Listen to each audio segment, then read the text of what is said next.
Well, I mean, I had a religious experience. This is April the 16th. You know, I did a video called KKK Hypnotism.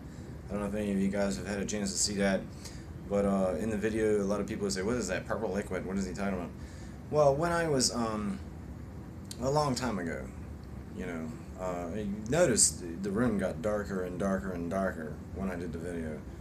That was the sun setting. And that's actually the hollow earth, is what it is. The land above the land, water above the water. If you're inside the middle of the earth, you would see continents above you, if there were such a thing, right? But it's a different dimension, the hollow earth. Uh, I have seen giants. I've seen giants in my dreams. You know, the Apostle Paul said, whether when he was stoned to death, he was almost stoned to death. He said, whether I was living or in my body or not in my body, I don't know where I was. He was in the hollow earth. When Christ was crucified, it says he went into the earth. That's what it says. Those 3 days after he was crucified, it says he went into the earth. So there's some validity to this. The United States government sent ships down to, well, Admiral Byrd went to both the North and the South Pole, you know, and the Aurora Borealis, the Northern Lights, they say is a product of the Van Allen radiation belt, but it's not.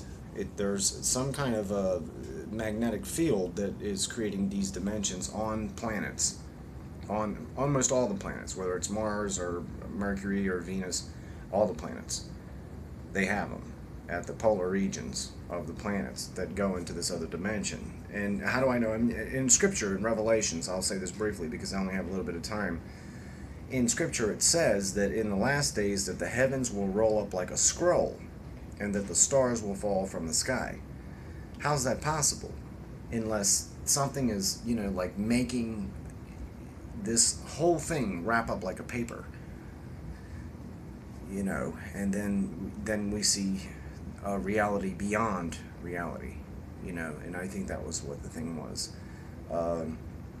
Once when I was praying, I was working for McDonald's, and I didn't have any money, and they had laid me off, and I didn't have any work, and I was laying in my bed, and I was praying to God, and I was just like, you know, I mean, why are you doing this to me?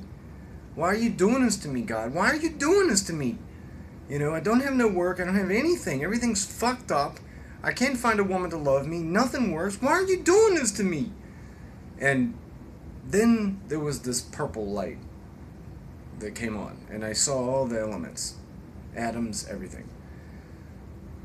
And it started like sand in my head and in my heart, you know, like when your foot falls asleep, or, you know what I mean, when your foot falls asleep, that's the best way to explain it. And every single part of me was jumping with living power. And it felt so fantastic that I wanted it to stop. I couldn't take it. I felt like a bubble in a champagne bottle full of bubbles, you know, rushing to the top, you know, after the cork is popped. Like blasting off out of my body. And I thought to myself, I had a roommate at the time, I thought, well, my roommate's going to find my dead body here. I don't want to die. It felt so fantastic I couldn't take it. That was 20 years ago. I was 25 years old at that time. I believe in this, what I say. There is something else. I believe there's two different realities. I believe there's a world reality and a God reality.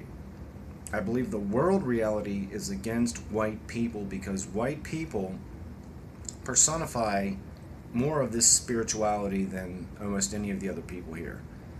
It's very rare to find a black person that does it, or a Jewish person, or an Asian person. Very rare.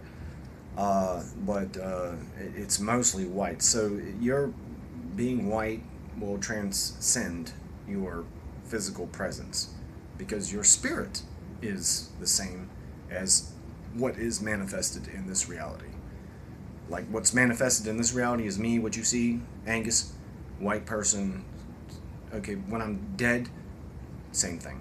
It's just a manifestation of my spirit in this reality, and that's the same with you. Okay, so there's nothing really special. I'm not Charles Manson up in this motherfucker, or Jim Jones, or Elmer Gantry. I'm just saying, in general, it's your spiritual manifestation that makes you what you are.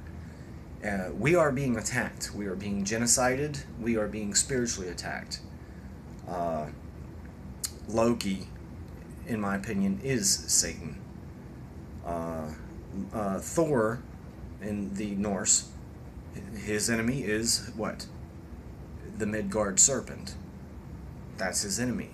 Who's Christ's enemy? Same thing. Same thing in Revelations.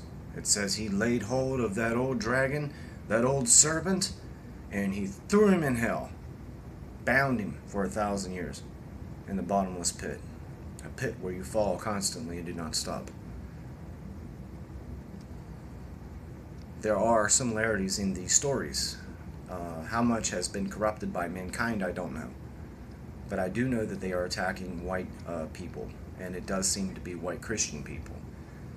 If I had nose rings and earrings and everything, and I was a Norse pagan, I'm not shitting on pagans, because they do have a lot of sense on this. They are our brothers. So it's more than even just religion. It's more than an anthropology or archaeology. It's much more than that. You can see that they're attacking whites. Affirmative action, massive immigration, hate speech laws that are directed towards whites. Everything here is directed toward whites. You're a very special person. If you guys like my hypnotism video, I may do some more. I don't know if it helped any of you. But I do believe there's a reality beyond reality. Most of it happened when they were sleeping. Even Elijah, it seems he fell into a trance, and then he began to see these things.